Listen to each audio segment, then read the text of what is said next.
এয়া ছাত্ৰ-ছাত্ৰীসকলৰ বাবে পাঠভিত্তিক অনুষ্ঠান ৰেডিঅ' পঢ়াশালী।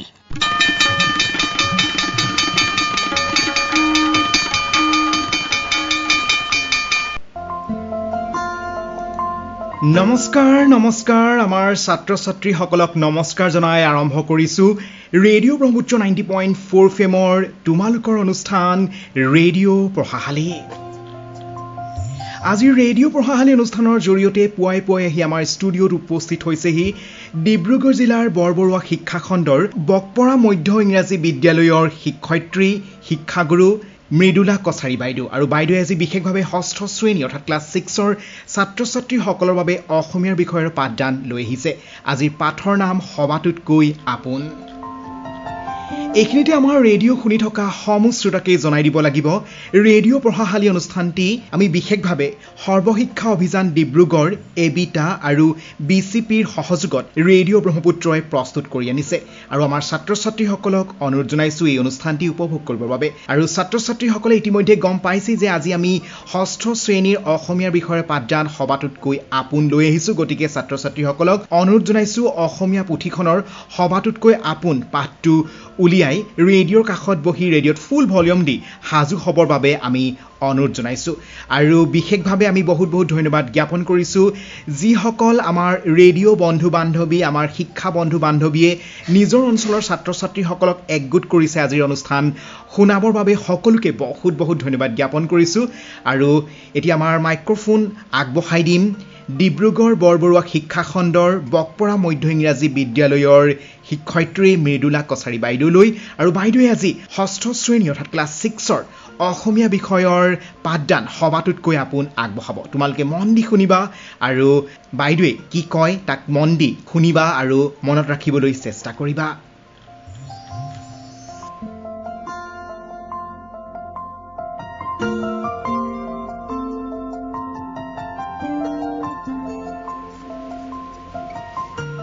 নমস্কাৰ। সমগ্ৰ শিক্ষা অভিযান ডিব্ৰুগড় এবিটা আৰু BCPৰ সহযোগত অনুষ্ঠিত ৰেডিঅ' পঢ়াশালী অনুষ্ঠানৰ সমূহ শ্ৰোতা, ছাত্ৰ-ছাত্ৰী, শিক্ষক, অভিভাৱক সকলোলৈকে মই আন্তৰিক শুভেচ্ছা জ্ঞাপন কৰি আৰম্ভ কৰিবলৈ লৈছোঁ আজিৰ পাঠদান। ছাত্ৰ-ছাত্ৰীসকল, আজি মই তোমালোকৰ বাবে ষষ্ঠ শ্ৰেণীৰ অসমীয়া বিষয়ৰ অংকুৰণ পাঠ্যপুথিৰ সবাতোকৈ আপোন শীৰ্ষক প্ৰথম পাঠটো লৈ আহিছোঁ। পাঠটো আলোচনা কৰাৰ আগতে আহচোন আমি দুটামান কথা আলোচনা কৰি লওঁ। ছাত্ৰ-ছাত্ৰীসকল, তোমালোকে পঞ্চম শ্ৰেণীত অসম আমাৰ ৰূপহী গীতটি পাই আহিছা নহয় জানো? এই গীতটিৰ গীতিকাৰ কোন আছিল বাৰু? নিশ্চয় জানা তোমালোক সকলোৱে। তেখেত হৈছে ডক্টৰ ভূপেন হাজৰিকা। গীতটিত তেখেতে কৈছে, অসম আমাৰ ৰূপহী গুণৰো নাই শেষ, ভাৰতৰে পূৰ্ব দিশৰ সূৰ্য উঠাৰ দেশ, গোটেই জীৱন বিচাৰিলেও অলেখ দিৱস ৰাতি, অসম দেশৰ দৰে নেপাওঁ ইমান ৰসাল মাটি।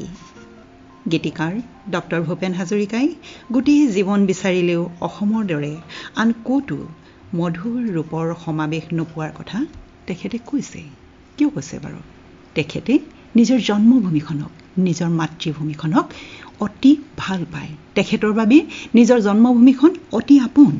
সেইবাবেই তেখেতে কৈছে যে গোটেই জীৱন বিচাৰিলেও অসমৰ দৰে আন ক'তো এনেধৰণৰ মধুৰ ৰূপৰ সমাৱেশ নাপাওঁ। নহয়নে বাৰু? ডক্টৰ ভূপেন হাজৰিকাৰ দৰেই ষষ্ঠ শ্ৰেণীৰ তোমালোকৰ পাঠ্যপুথিত নৱকান্ত বৰুৱাদেৱেও তেখেতৰ বাবে কি আপোন সেই বিষয়ে সবাতোকৈ আপোন কবিতাটিত সুন্দৰকৈ প্ৰকাশ কৰিছে। তেনেহ'লে আহাচোন আমি কবিতাটিৰ মাজলৈ যাওঁ। প্ৰথমে মই কবিতাটি পাঠ কৰি যাম, তোমালোকে মনোযোগেৰে শুনি যাবা দেই। আৰু কবিতাটিত চকু ফুৰাই যাবা। কবিতাটিৰ শেষত চোৱাচোন কবিগৰাকীৰ নাম দিয়া আছেনে বাৰু? দেখিছা নাই? দেখিছা? ঠিক আছে বাৰু। তেনেহ'লে এতিয়া মনোযোগেৰে শুনাচোন, কবিতাটি চাই যোৱা। কবিতাৰ শিৰোনাম সবাতোকৈ আপোন। কবি নৱকান্ত বৰুৱা। হয়তো নহ'ব পাৰে মোৰ আই সবাতো শুৱনি, তথাপি আপোন মোৰ আই, গছলতা ফুলে ভৰা এইখন ধুনীয়া ধৰণী, তেৱে মোক দিলেহি চিনাই।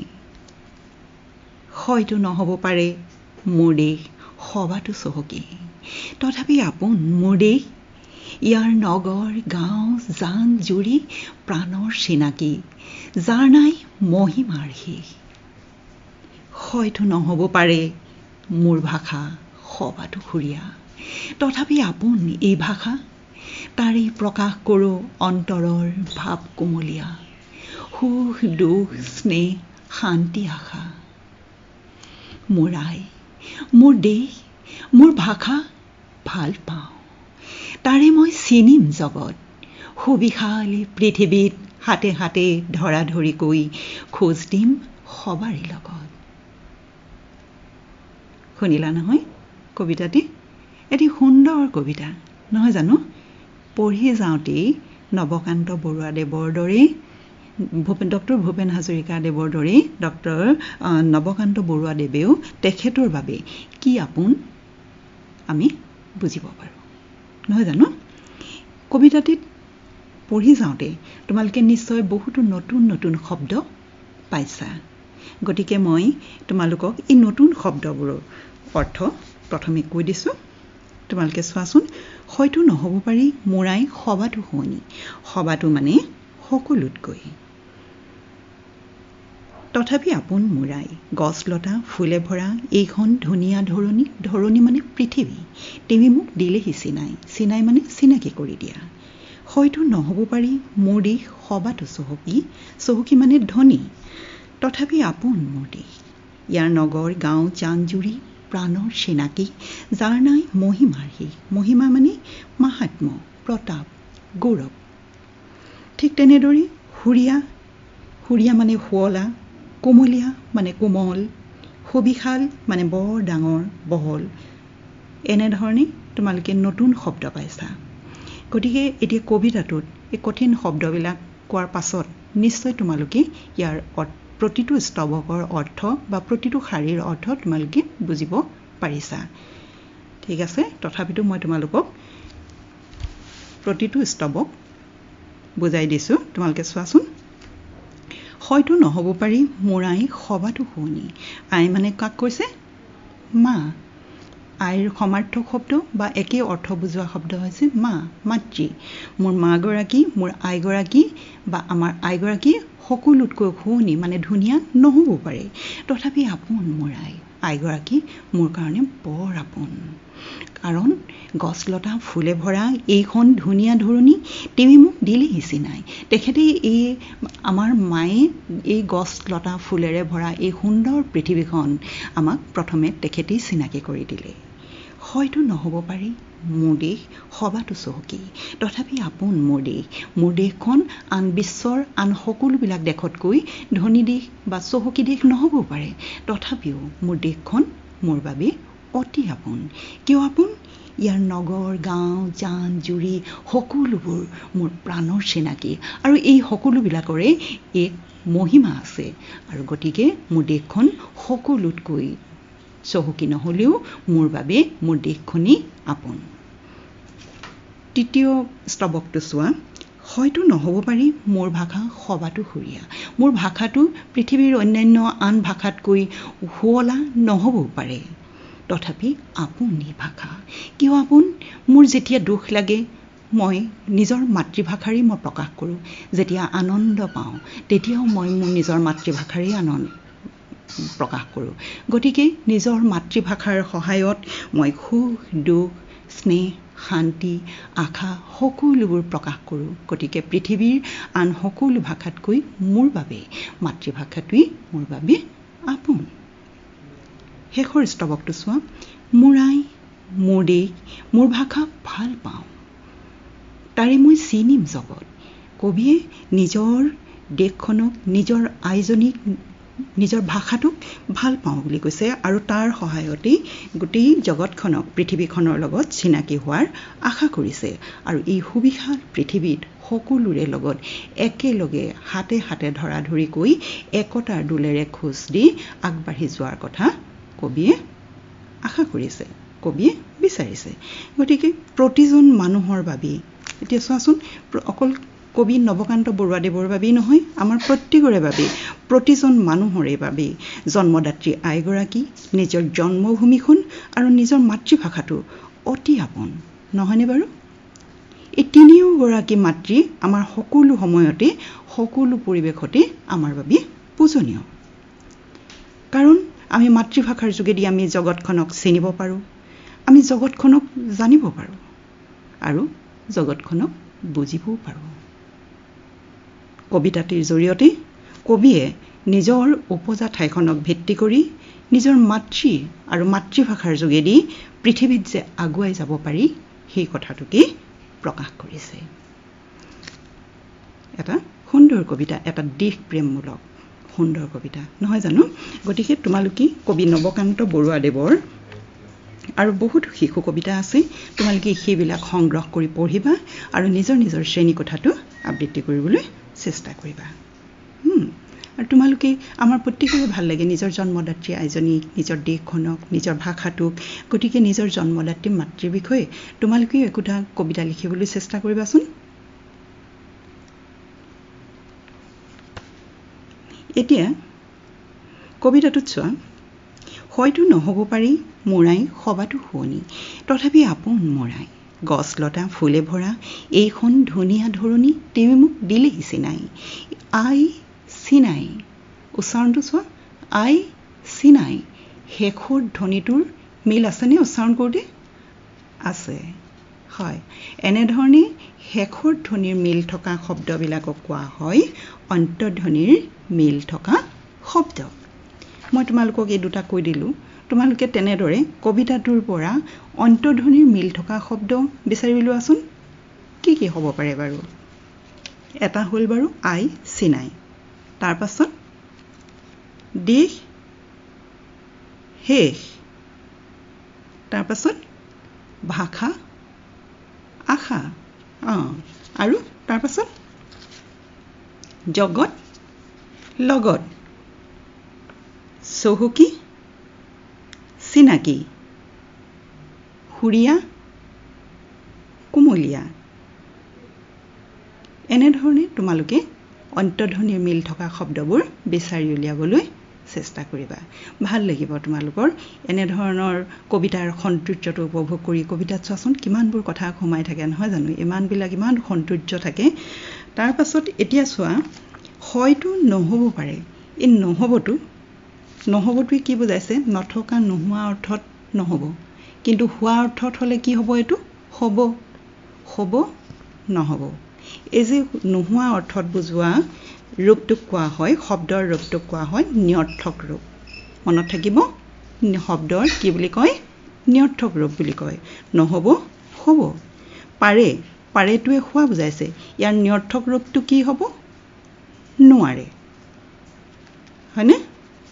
হয়তো নহ'ব পাৰে, পাৰেটো হোৱা অৰ্থত বুজাইছে, নোৱাৰেটো নোহোৱা অৰ্থত, অৰ্থাৎ সেইটো নিৰৰ্থক ৰূপ।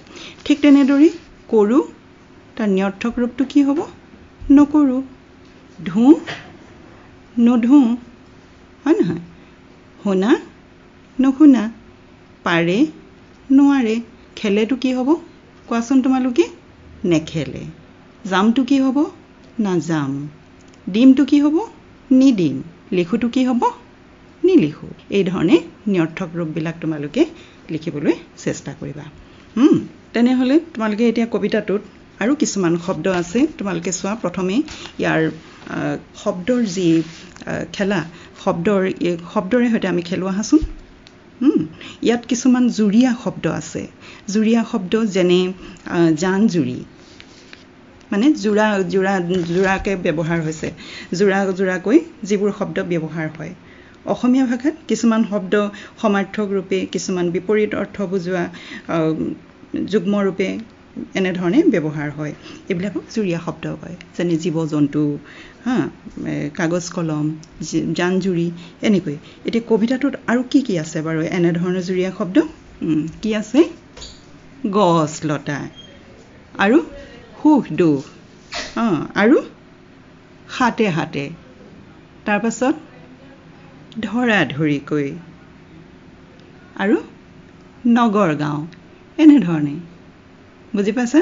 জুৰীয়া শব্দ কাক কয় তাৰ পাছত চোৱা কিছুমান ইয়াত নাম বুজোৱা শব্দও আছে নাম বুজোৱা মানে যিবিলাক পদে নাম বুজাইছে সেইবিলাকক বিশেষ্য পদ বুলি কয় নাম বুজোৱা পদ বিশেষ্য পদও আছে আৰু এই বিশেষ্য পদবোৰৰ দুখ গুণ অৱস্থা পৰিমাণ বুজোৱা বিশেষণ পদও আছে নাম বুজোৱা শব্দবোৰ কোনবোৰ অৰ্থাৎ বিশেষ্য পদবোৰ আই গছ ধৰণী দেশ পৃথিৱী এইবিলাক হৈছে নাম বুজোৱা ইহঁতৰ এইবিলাকৰ দুখ গুণ অৱস্থা পৰিমাণ বুজোৱা শব্দবিলাকক বিশেষণ পদ বুলি কয় সেই বিশেষণ পদবোৰ কেনেকুৱা ধৰণৰ কবিতাটোত থকা ধুনীয়া এটা বিশেষণ পদ শুৱনি বিশেষণ পদ সুৰীয়া চহুকী সবিশাল এইবিলাক হৈছে বিশেষণ পদ গতিকে তোমালোকে বিশেষ্য আৰু বিশেষণ পদবিলাক যদি তোমালোকক একেলগ কৰি দিয়া থাকে বাছি উলিয়াব নিশ্চয় পাৰিবা এটি বুজি পোৱাৰ পিছত হয় নহয় তোমালোকে যদি দিয়া যায় বাছি উলিয়াবলৈ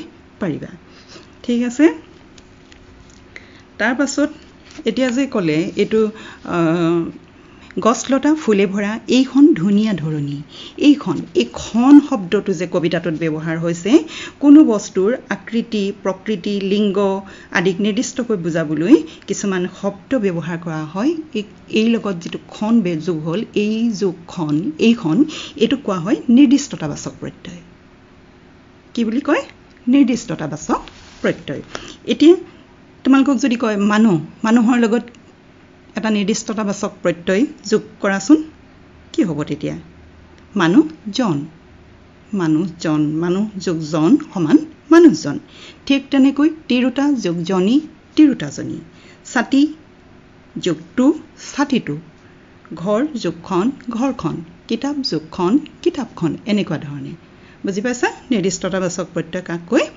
ঠিক আছে তেনেহ'লে এতিয়া আমি কবিতাটোৰ মাজলৈ ঘূৰি যাওঁ তোমালোকে হয়তো নহ'ব পাৰে মোৰাই সবাতো শুৱনি তথাপি আপোন মোৰাই গছলতা ফুলে ভৰা এইখন ধুনীয়া ধৰণী তেৱে মোক দিলেহি চিনাই কবিয়ে কাক কাক সবাতোকৈ আপোন বুলি এই কবিতাটোত কৈছে বাৰু কাক কাক কৈছে নিজৰ আইক কৈছে নিজৰ দেশক কৈছে আৰু নিজৰ ভাষাটোক কৈছে হয় কবিয়ে প্ৰাণৰ চিনাকি বুলি কাৰ কথা কৈছে ইয়াৰ নগৰ গাঁও জান জুৰি প্ৰাণৰ চিনাকি যাৰ নাই মহিমাৰ শেষ কবিয়ে প্ৰাণৰ চিনাকি বুলি কাৰ কথা কৈছে নিজৰ দেশৰ নগৰ আৰু গাঁৱৰ কথা কৈছে কবিতাটিত অন্তৰৰ ভাৱ কিহেৰে প্ৰকাশ কৰা বুলি কোৱা হৈছে নিজৰ ভাষাটোৰ জৰিয়তে হয় কবিয়ে জগতখন কাৰ যোগেদি চিনি পাবলৈ আশা কৰিছে নিজৰ আই নিজৰ দেশ আৰু নিজৰ ভাষাটোৰ জৰিয়তে সবিশাল পৃথিৱীত কবিয়ে কেনেকৈ কাৰ হতে খোজ দিবলৈ ইচ্ছা কৰিছে সবিশাল পৃথিৱীত কবিয়ে হাতে হাতে ধৰা ধৰি গৈ সকলোৰে লগত খোজ দিবলৈ ইচ্ছা কৰিছে এতিয়া বুজি পাইছা নিশ্চয় এই কবিতাটোৰ মূল ভাৱ লিখা বা কবিতাটোৰ মূল ভাৱ কোৱা বুলি ক'লে প্ৰতিটো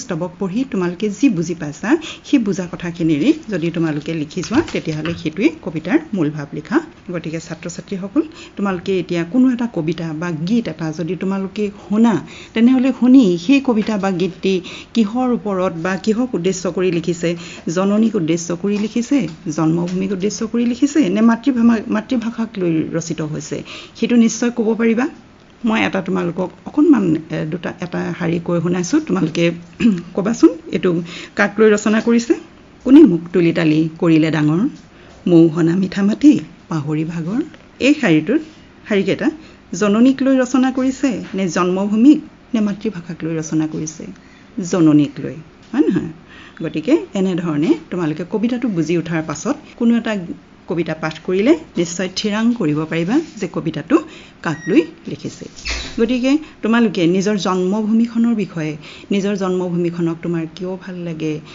নিজৰ জন্মভূমিখনৰ তোমাৰ অনুভৱ কেনেকুৱা এনেধৰণে তোমালোকে নিজৰ কথাৰে কমেও 10টা 20টা 15টা এনেধৰণে বাক্য লিখিবলৈ চেষ্টা কৰিবা হ'বনে এতিয়া ছাত্ৰ ছাত্ৰীসকল তোমালোকৰ নিশ্চয় আমনি লাগিছে নেকি বাৰু আমি অকণমান একঘামিৰ পৰা গৈ আমি হাতৰ ভাঙো আহা নাকত বহি কাণত ধৰে উত্তৰ দিবা দেই তোমালোকে মই কৈ দিছোঁ নাকত বহি কাণত ধৰে এনে কি বস্তু ভাল পায় নৰে আকৌ এবাৰ কৈছোঁ নাকত বহি কাণত ধৰে এনে কি বস্তু ভাল পায় নৰে কি হ'ব উত্তৰটো চশমা নকৈ মৰিল কোন এইটো উত্তৰটো কি হ'ব জয়মতী তাৰ পাছত কোৱা নি মৰিল কোন ৰাৱণ হয় আৰু এটা সুধিছোঁ শেষ ক আইটি টপৰাই কাটি নিলে বাঢ়ি যায় ক আইটি টপৰাই কাটি নিলে বাঢ়ি যায় কি হ'ব পাৰে সূতা হয় সূতা চোৱা এতিয়া আমাৰ অসমীয়া সাহিত্যত কিমান সুন্দৰ সাথৰ আছে কবিতা আছে গীত আছে সাধু গল্প ইত্যাদিবিলাক আছে নহয় জানো এইবিলাক তোমালোকৰ বাবে বহু শিশু সাহিত্যিকে ৰচনা কৰি গৈছে তোমালোকে সেইবিলাক বিদ্যালয়ৰ তোমালোকৰ পুথিভঁৰাল আছে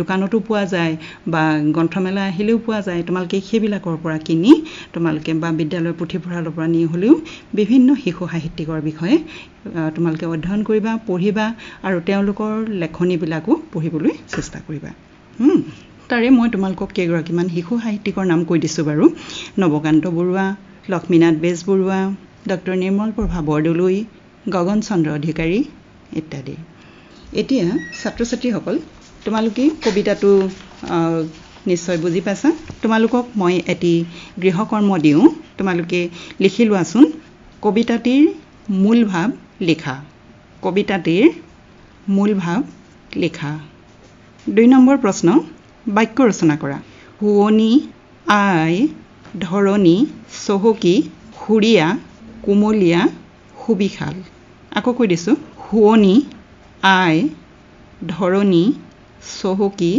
সুৰীয়া কোমলীয়া সুবিশাল 3 নম্বৰ প্ৰশ্নটো লিখা তোমাৰ জন্মভূমিৰ বিষয়ে 10টা বাক্য লিখা হৈছে তোমাৰ জন্মভূমিৰ বিষয়ে 10টা বাক্য লিখা হৈছে লিখা ঠিক আছে এতিয়া তেনেহ'লে মই তোমালোকক কুইজৰ 3টা প্ৰশ্ন দিম তোমালোকে লিখি ল'বা আৰু সেইবিলাক প্ৰশ্নবিলাকৰ উত্তৰ তোমালোকক কৈ দিব ফোন নম্বৰত হোৱাটছএপ বা SMS কৰিবৰ কাৰণে তোমালোকে সেইটো নম্বৰত হোৱাটছএপ বা SMS কৰি দিবা প্ৰশ্নকেইটা লিখি লোৱাচোন কুইজৰ প্ৰশ্ন 1 নম্বৰ নৱকান্ত বৰুৱা দেৱে ককাদেউতাৰ হাড় নামৰ উপন্যাসৰ বাবে কি বঁটা লাভ কৰিছিল আকৌ কৈ দিছোঁ প্ৰশ্নটো নৱকান্ত বৰুৱা দেৱে ককাদেউতাৰ হাড় নামৰ উপন্যাসৰ বাবে কি বঁটা লাভ কৰিছিল প্ৰথম অপশ্যন ক সাহিত্য অকাডেমি বঁটা অপশ্যন খ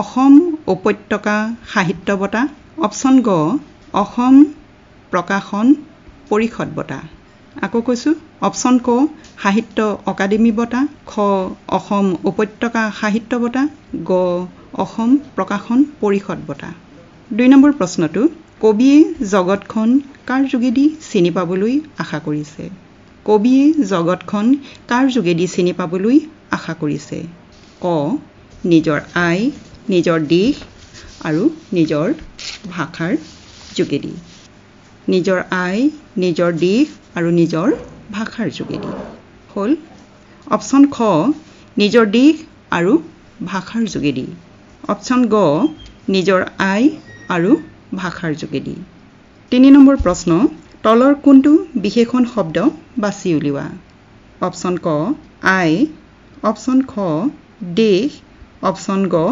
ধুনীয়া হৈছে আমাৰ ছাত্ৰ ছাত্ৰীসকল তোমালোকৰ বাবে বাইদেৱে পাঠ আগবঢ়ালে আৰু লগতে তোমালোকৰ বাবে কুইজৰ প্ৰশ্নও আগবঢ়াইছে এতিয়া কথাটো হ'ল তোমালোকে এই প্ৰশ্নকেইটাৰ উত্তৰ আমালৈ কেনেকৈ দিবা তোমালোকে যদি প্ৰশ্নকেইটা লিখিব নোৱাৰিলা একো নাই বাইদেউ আকৌ এবাৰ কৈ দিব প্ৰশ্নকেইটা তোমালোকে উত্তৰ আমালৈ কেনেকৈ প্ৰেৰণ কৰিবা এবাৰ জনাই দিছোঁ এখন কাগজত লিখিবা প্ৰথমেই তোমাৰ নামটো বিদ্যালয়খনৰ নামটো আৰু তোমাৰ ক্লাছটো লিখিবা কোন ক্লাছত পঢ়িছা আৰু তাৰিখটো লিখিবা আৰু লিখি তাৰ পাছতে Q1 দি কেনে 1 নম্বৰ প্ৰশ্নৰ অপশ্যনটো যিটো অপশ্যন শুদ্ধ যেন লাগিছে সেই অপশ্যনটো লিখিবা অপশ্যন এ যদি শুদ্ধ এ লিখিবা যদি বি শুদ্ধ বি লিখিবা তাৰ পাছতে Q2 লিখি 2 নম্বৰ প্ৰশ্নৰ উত্তৰটো লিখিবা অপশ্যন বোলে এ তেনে এ শুদ্ধ যেন লাগিছে এ লিখিবা যদি বি যদি শুদ্ধ যেন লাগিছে বি লিখিবা ঠিক সেইদৰে প্ৰশ্নকেইটাৰ উত্তৰকেইটা লিখিবা আৰু সেই কাগজখন ফটো মাৰি WhatsApp যোগে আমালৈ প্ৰেৰণ কৰি দিবা আমাৰ নম্বৰটো হৈছে 9954894339 পুনৰবাৰ কৈ দিছোঁ লিখি লোৱা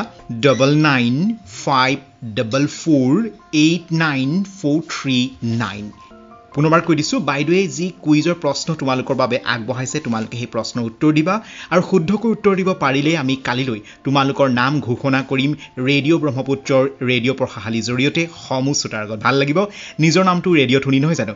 গতিকে উত্তৰ দিবা আৰু উত্তৰ দিবলৈ একেবাৰে সহজ। তুমি এখন কাগজত লিখিবা, প্ৰথমেই ওপৰত লিখিবা তোমাৰ নামটো, তাৰপাছত লিখিবা তোমাৰ বিদ্যালয়খনৰ নাম, তুমি কোন ক্লাছত পঢ়িছা সেয়া লিখিবা, তাৰ তলত তোমাৰ তাৰিখটো লিখিবা। যদি পাৰা তাৰিখটো একেবাৰে ওপৰত লিখিবা, তেতিয়া বেছি ভাল হ'ব। তাৰপাছতে Q1 লিখি 1 নম্বৰ প্ৰশ্নৰ উত্তৰ লিখিবা, Q2 লিখি 2 নম্বৰ প্ৰশ্নৰ উত্তৰ লিখিবা, Q3 লিখি 3 নম্বৰ প্ৰশ্নৰ উত্তৰ লিখিবা। যিদৰে আমি পৰীক্ষাত লিখোঁ ঠিক সেইদৰে লিখিবা। আৰু প্ৰশ্নটো লিখিব নালাগে, কেৱল প্ৰশ্নৰ নম্বৰটো লিখিলেই হ'ব। Q1 লিখি 1 নম্বৰ প্ৰশ্নৰ উত্তৰ লিখিবা, Q2 লিখি 2 নম্বৰ প্ৰশ্নৰ উত্তৰ লিখিবা। আৰু সেই কাগজখন ফটো মাৰি হোৱাটছআপ যোগে আমালৈ প্ৰেৰণ কৰি দিবা। আমাৰ নাম্বাৰ হৈছে 9954489439। পুনৰবাৰ কৈ দিছোঁ, 9954489439। আৰু এতিয়া বাইদেৱে পুনৰ তোমালোকৰ বাবে প্ৰশ্ন আগবঢ়াব। তাৰ পাছতেই আমি কেইগৰাকীমান ছাত্ৰ ছাত্ৰীৰ লগত কথা পাতিম আৰু বাইদেৱে আৰু এটা বিশেষ এটা বিষয়ত আলোচনা কৰিব, স্বশিকন সমলৰ ওপৰত আলোচনা কৰিব। কিন্তু তাৰ আগতে বাইদেউক আমি অনুৰোধ জনাইছোঁ প্ৰশ্নকেইটা আকৌবাৰ আমাৰ ছাত্ৰ ছাত্ৰীসকলক কৈ দিবৰ বাবে। বাইদেউ প্ৰশ্নকেইটা আকৌবাৰ কৈ দিয়ক। ঠিক আছে। কুইজৰ প্ৰথম প্ৰশ্ন, নৱকান্ত বৰুৱাদেৱে ককাদেউতাৰ হাড় নামৰ উপন্যাসখনৰ বাবে কি বঁটা লাভ কৰিছিল? অপশ্যন ক সাহিত্য অকাডেমী বঁটা, অপশ্যন খ অসম উপত্যকা সাহিত্য বঁটা, অপশ্যন গ অসম প্ৰকাশন পৰিষদ বঁটা। 2 নম্বৰ প্ৰশ্ন, কবিয়ে জগতখন কাৰ যোগেদি চিনি পাবলৈ আশা কৰিছে? অপশ্যন ক নিজৰ আই, নিজৰ দিশ আৰু নিজৰ ভাষাৰ যোগেদি, অপশ্যন খ নিজৰ দিশ আৰু ভাষাৰ যোগেদি, অপশ্যন গ নিজৰ আই আৰু ভাষাৰ যোগেদি। কুইজৰ তৃতীয় প্ৰশ্নটো, তলৰ কোনটো বিশেষণ শব্দ বাছি উলিওৱা? অপশ্যন ক আই, অপশ্যন খ দেশ, অপশ্যন গ ধুনীয়া। এইকেইটাই আছিল তোমালোকৰ কুইজৰ প্ৰশ্ন। এতিয়া ছাত্ৰ ছাত্ৰীসকল, আমি আহোঁ অন্য এটা বিষয়লৈ। তোমালোকৰ হাতত ইতিমধ্যে ৰাজ্যিক শিক্ষা গৱেষণা আৰু প্ৰশিক্ষণ পৰিষদ অসমৰ তৰফৰ পৰা স্বশিকনৰ সমল তোমালোকে নিশ্চয় পাইছা। ছাত্ৰ ছাত্ৰীৰ বাবে 15 দিনীয়া স্বশিকনৰ সমল ইতিমধ্যে তেওঁলোকে প্ৰস্তুত কৰি উলিয়াইছে আৰু আশা ৰাখিছোঁ সকলোৱে হয়তো তোমালোকে হাতত পাইছা। আজি মই 6ষ্ঠ শ্ৰেণীৰ তোমালোকৰ এই স্বশিকন সমলত থকা বিষয় অসমীয়াৰ যিখিনি আছে সেইখিনি মই তোমালোকৰ লগত আলোচনা কৰিম। এতিয়া চোৱাচোন, বিষয় অসমীয়াত পাঠ নং 8 ৰঙৰ ৰহস্য বুলি দিয়া আছে আৰু এইটো 5ম শ্ৰেণীৰ পুনৰ আলোচনা বুলি লিখা আছে। তোমালোকে এইখিনিতে কনফিউজ নহবা যে যদিও 5ম শ্ৰেণীৰ তোমালোক 6ষ্ঠ শ্ৰেণীৰ ছাত্ৰ ছাত্ৰী, তোমালোকক 5ম শ্ৰেণীৰ পুনৰ আলোচনা বুলি এই 5ম শ্ৰেণীৰ পাঠটো দিছে। মানে গোটেই সম্পূৰ্ণ পাঠটো দিয়া নাই, তাৰে এটা অংশ তোমালোকক ইয়াতে তুলি দিছে। আৰু কাৰ্য নং 1 মানে প্ৰশ্ন 1 তলৰ দফাটো পঢ়ি প্ৰশ্নসমূহৰ উত্তৰ লিখোঁ আহা। আমি এই যিটো দফা দিছে এই দফাটো আমি ভালদৰে পঢ়িব লাগিব। পঢ়ি এই দফাটোৰ পৰা তোমালোকে উত্তৰ লিখিব পৰাকৈ তলত কিছুমান প্ৰশ্ন দিছে। ক, খ, গ, ঘ, ঙ, প্ৰথম ছ এই কেইটা প্ৰশ্ন দিছে আৰু এই প্ৰশ্নকেইটা তোমালোকে কৰিব লাগিব। তাৰপাছত আকৌ কাৰ্য নং 2টো তেনেকৈ আছে, এই দফাটো পঢ়িয়ে তাৰ উত্তৰ দিব লাগিব। তেনেধৰণে আমি চাই যাওঁ আহাচোন বাৰু কি কি আছে। প্ৰথমে চোৱা, তলৰ দফাটো পঢ়ি প্ৰশ্নসমূহৰ উত্তৰ লিখোঁ আহা। দফাটোত কি কৈছে? যিকোনো ৰঙীন, তোমালোকে চাই যোৱা হা, মই কৈ গৈছোঁ, যিকোনো ৰঙীন বস্তু দেখিলে আমাৰ মনটো ভাল লাগে। নীলা আকাশ, সেউজীয়া পথাৰ, ৰাতিপুৱাৰ উদয় হোৱা ৰঙা বেলি চাই বৰ ভাল লাগে। আঘোণ মাহত ধান পকি সোণালী হৈ পৰা পথাৰখনো কম ধুনীয়ানে? অতীজৰে পৰা মানুহে ৰং ভাল পায়। আদিম মানুহেও গুহাৰ বেৰত ৰঙীন ছবি আঁকিছিল। পোনপ্ৰথমে ৰঙৰ ৰহস্য ভেদ কৰা বিজ্ঞানীজন কোন আছিল জানানে? তেখেতৰ নাম আছিল ছাৰ আইজাক নিউটন। তেখেতে ইংলেণ্ডত জন্মগ্ৰহণ কৰিছিল। সৰুৰে পৰা তেখেতে খেলনা আৰু যন্ত্ৰপাতি সজাত পাৰ্গত আছিল। কম বয়সতে ছাৰ আইজাক নিউটনে বায়ুকল আৰু বেলিঘড়ী সাজি উলিয়াইছিল। তেখেতে পৰীক্ষা কৰি দেখুৱাইছিল যে বেলিৰ পোহৰত 7টা ৰং আছে। ইংৰাজী ভাষাত এই 7টা ৰঙৰ প্ৰতিটোৰে প্ৰথম আখৰটোলৈ এটা শব্দ গঠন হৈছে সেই শব্দটো হৈছে ভিবজিঅ'ৰ VIBGYOR ভিবজিঅ'ৰ সেই সাতোটা ৰং হ'ল বেঙুনীয়া ইংৰাজীত ভায়োলেট ঘন নীলা ইংৰাজীত ইণ্ডিগো নীলা ব্লু সেউজীয়া গ্ৰীণ হালধীয়া য়েল্লো হোমথিৰা অৰেঞ্জ আৰু ৰঙা ৰেড প্ৰতিটো ইংৰাজী আখৰৰ প্ৰথম আখৰটো ভায়োলেটৰ ভি ইণ্ডিগোৰ আই ব্লুৰ বি গ্ৰীণৰ জি য়েল্লোৰ ৱাই অৰেঞ্জৰ অ' আৰু ৰেডৰ আৰ এই প্ৰথম আখৰকেইটা লগ লাগি ভিবজিঅ'ৰ হৈছে এই ভিবজিঅ'ৰ শব্দটোৰে ইংৰাজী ভাষাত এই সাতোটা ৰঙৰ কথা কৈছে এতিয়া আমি দেখা বস্তুবোৰৰ ৰং বেলেগ বেলেগ হয় হয়নে নহয় বাৰু প্ৰতিটো বস্তুৰ ৰংটো একে নহয় কাৰণ কোনো বস্তুৰ পৰা পোহৰ প্ৰতিফলিত হৈ আমাৰ চকুৰ পৰ্দাত পৰিলে আমি বস্তুটো দেখো কিন্তু আমি আন্ধাৰত বস্তু নেদেখো কাৰণ তাত পোহৰ নপৰে এই দফাটোত এইখিনি কথাই আছিল এতিয়া কাৰ্যনং 1ত চোৱা কাৰ্যনং 1ৰ কটো চোৱা ৰাতিপুৱা উদয় হোৱা বেলিৰ ৰং কেনেকুৱা পঢ়িছিলো নহয় কেনেকুৱা পাইছিলো আমি ৰঙা আমি আলোচনা কৰোঁতে তোমালোকে কলম আৰু বহি লৈ লৈছানে বাৰু বহিত লিখি যোৱা তোমালোকে বহিত লিখি যোৱা আলোচনা কৰি যাওঁতে লিখি যোৱা তেতিয়া তোমালোকৰ ঘৰত আকৌ পঢ়িবলৈও সুবিধা হ'ব ৰাতিপুৱা উদয় হোৱা বেলিৰ ৰং কেনেকুৱা ৰঙা খটো চোৱা আদিম মানুহে গুহাৰ বেৰত কি আঁকিছিল আদিম মানুহে গুহাৰ বেৰত ৰঙীন ছবি আঁকিছিল হয় নহয় ঠিক আছে এবাৰ গটো চোৱাচোন বেলিৰ পোহৰত সাতোটা ৰং আছে এই কথাষাৰি কোনে প্ৰথমে পৰীক্ষা কৰি দেখুৱাইছিল পঢ়ি যাওঁতে পাইছিলা নহয় মনত ৰল নাই কোৱাচোন বাৰু কোনে পৰীক্ষা কৰি দেখুৱাইছিল ছাৰ আইজাক নিউটনে কোনে ছাৰ আইজাক নিউটনে পাহৰি গ'লেও একো অসুবিধা নাই তোমালোকৰ ইয়াতে আছে দফাটোতে আছে তাৰ পৰা চাই তোমালোকে লিখিবা কিন্তু এতিয়া তোমালোকে কাগজ কলম লৈ লিখি যোৱা কোন মাহত পথাৰখন সোণালী বৰণৰ হয় পঢ়ি যাওঁতে আমি কি পাইছিলোঁ আঘোণ মাহত পথাৰখন সোণালী বৰণৰ হয় তাৰ পিছৰ প্ৰশ্নটো চোৱা উঙটো চোৱা ছাৰ আইজাক নিউটনে জন্মগ্ৰহণ কৰা ঠাইখনৰ নাম কি আছিল বাৰু কি আছিল ইংলেণ্ড ছাৰ আইজাক নিউটনে জন্মগ্ৰহণ কৰা ঠাইখনৰ নাম আছিল ইংলেণ্ড প্ৰথম ছটো চোৱা তাৰ পিছৰ প্ৰশ্নটো আমি আন্ধাৰত বস্তু নেদেখাৰ কাৰণ কি কাৰণে আমি বস্তু নেদেখো আন্ধাৰত আমি আন্ধাৰত বস্তু নেদেখো কাৰণ তাত পোহৰ নপৰে বুজি পালা দফাটো বুজি পোৱাৰ পিছত তোমালোকে এই উত্তৰখিনি তোমালোকে বাৰে বাৰে দফাটো পঢ়িও কৰিব পাৰিবা তোমালোকৰ অকমান সুবিধা হওক বুলি মই আলোচনা কৰি দিছো তাৰ পিছত চোৱা 2 নম্বৰ প্ৰশ্নটো কাৰ্যনং 2 বেলিৰ পোহৰত থকা সাতোটা ৰঙৰ নাম লিখা অকল অসমীয়া কেইটা লিখিলেও হ'ব বেঙুনীয়া কি পাইছিলো আমি বেঙুনীয়া ঘন নীলা নীলা সেউজীয়া হালধীয়া হোমথিৰা আৰু ৰঙা কেইটা হ'ল হিচাপ কৰি গৈছিলানে কেইটা হ'ল বাৰু 7টা হ'ল বেলিৰ পোহৰত 7টা ৰং থাকে দেই এতিয়া কাৰ্যনং 3 চোৱা যুক্তাক্ষৰ তলত দিয়া যুক্তাক্ষৰ কেইটা ভাঙি দেখুওৱা আৰু এই যুক্তাক্ষৰ ব্যৱহাৰ কৰি একোটাকৈ শব্দ লিখা ইয়াত যুক্তাক্ষৰটো দি দিছে তালব্য শ প্ৰথম ছয় চ তালব্য শ যোগ প্ৰথম ছ এটো যুক্তাক্ষৰটো ভাঙিলে তালব্য শ যোগ প্ৰথম ছ আৰু এটা শব্দ গঠন কৰিলে কি হ'ব নিশ্চয় তলবীয়া শস্যৰ তলতে চোৱা এটো কি বুলি পঢ়ে বাৰু এটো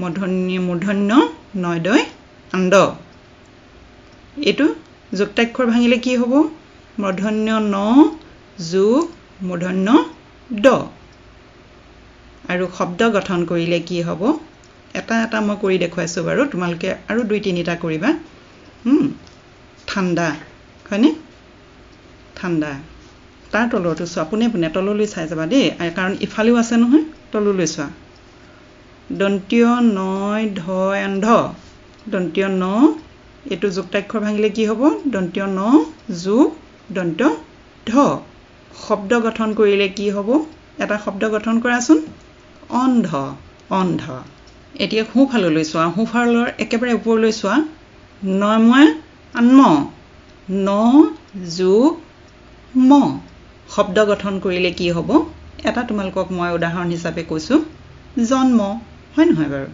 জন্ম বৈদয় আব্দ ব যোগ দন্তীয় দ শব্দ গঠন কৰিলে শব্দটো বৈদয় আব্দ লাগে তোমালোকে আৰু নতুন নতুন শব্দ গঠন কৰিবা দেই তাৰ পাছত একেবাৰে তলৰটো চোৱা এইটো যে বহুত দেখাত দন্তীয়া নয় ত্ৰয় ন্ত্ৰ ইয়াত কেইটা যোগ হ'ব তিনিটা যোগ হ'ব বাকিবোৰতো দুটা হৈছে ইয়াত তিনিটা যোগ হ'ব চোৱা কি যোগ হ'ব দন্তীয় ন যোগ দন্তীয় ত যোগ ৰ নয়তয় ন্ত্ৰ এইটো শব্দ গঠন কৰিলে মন্ত্ৰ মন্ত্ৰী এনেধৰণৰ হ'ব লিখিবা তোমালোকে দেই আৰু এনেধৰণৰ যুক্তাক্ষৰ তোমালোকে বহুত পাবা কিতাপত সেইবিলাকো পঢ়িবা তাৰ পাছত কাৰ্য নং 4 চোৱা ইয়াত দুখন তালিকা দিয়া আছে তালিকা দুখন তোমালোকে পৰ্যবেক্ষণ কৰি 1 নং তালিকাত থকা শব্দৰ লগত একে অৰ্থ প্ৰকাশ কৰা শব্দৰ 2 নং তালিকাৰ পৰা মিলাই লিখা মানে একে অৰ্থ একে হু সাইডে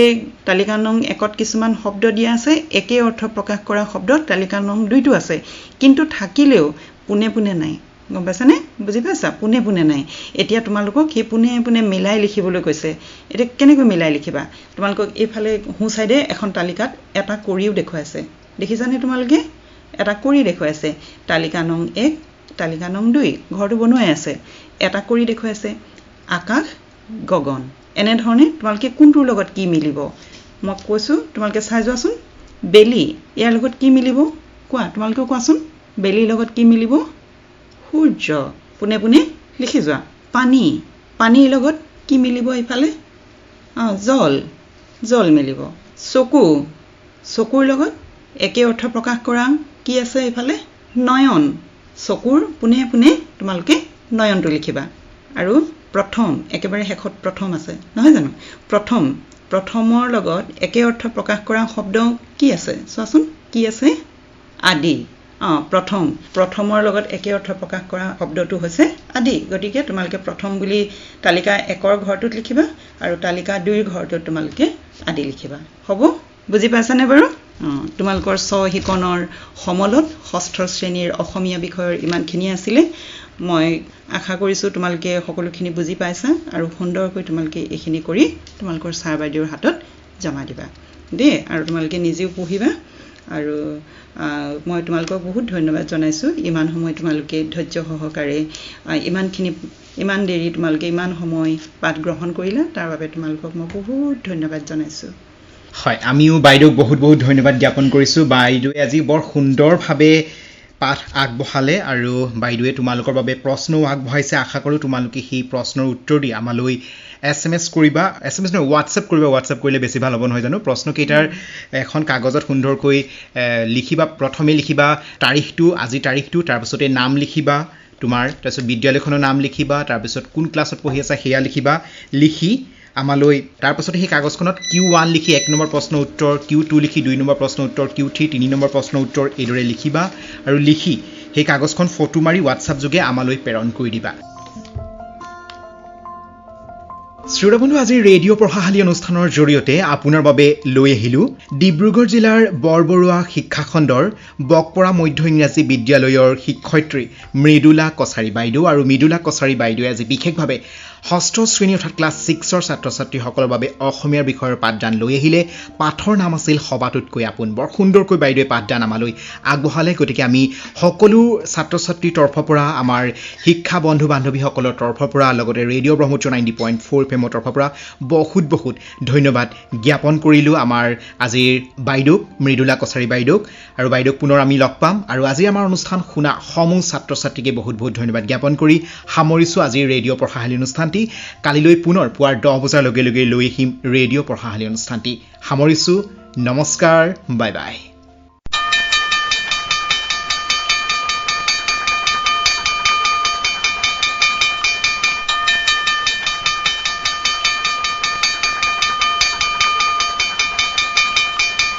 এয়া ছাত্ৰ-ছাত্ৰীসকলৰ বাবে পাঠভিত্তিক অনুষ্ঠান ৰেডিঅ' পঢ়াশালী।